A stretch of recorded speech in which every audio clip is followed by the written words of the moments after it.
Higher Education Minister Mwesigye Rukutana is to be summoned by the Parliamentary Committee probing the financial mismanagement of the NSSF to explain how his law firm, Rukutana and Company Advocates, won the contract to collect debts for the NSSF. Rukutana was the state minister in the Labour and Gender Ministry, which was responsible for the NSSF when the deal was signed. Being a minister for gender, that is where National Social Security Fund falls, and one will really read through conflict of interest. Earlier, an email in which former NSSF Managing Director David Jamwa pressured the procurement officer Josephine Kaheru to pass the NSSF Pension House project on Lumumba Avenue, in which billions was lost, was also tabled. And then he wrote to me and said, just to be clear, Josephine, you are my employee and not PPDS. Secondly, you are on my team, I am not on yours. I will not entertain you playing me against PPDA as and when you wish.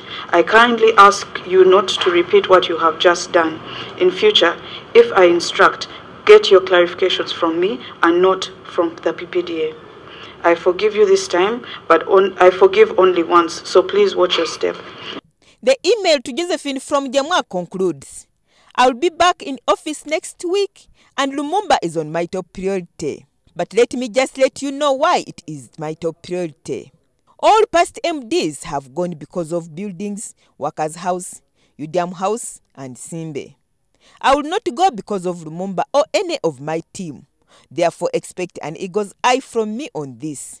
However, if any of them is not swimming with the tide, then they will be swimming against the tide, and I will let them drown. We have to get Lumumba right by any means necessary. End of quote. The estimated cost of the project shot from an initial 26 billion shillings to 120 billion. Many staffs in the National Social Security Fund were working under intense fear. They were intimidated. They feared they would lose their jobs. And some of them just complied even if things were wrong. Meanwhile, the Chief Administrative Officer of NSSF, George Charikunda, was held by the Parliament CID for more questions on the irregular procurement of 60 cars. Agnes Nandutu, NTV Tonight.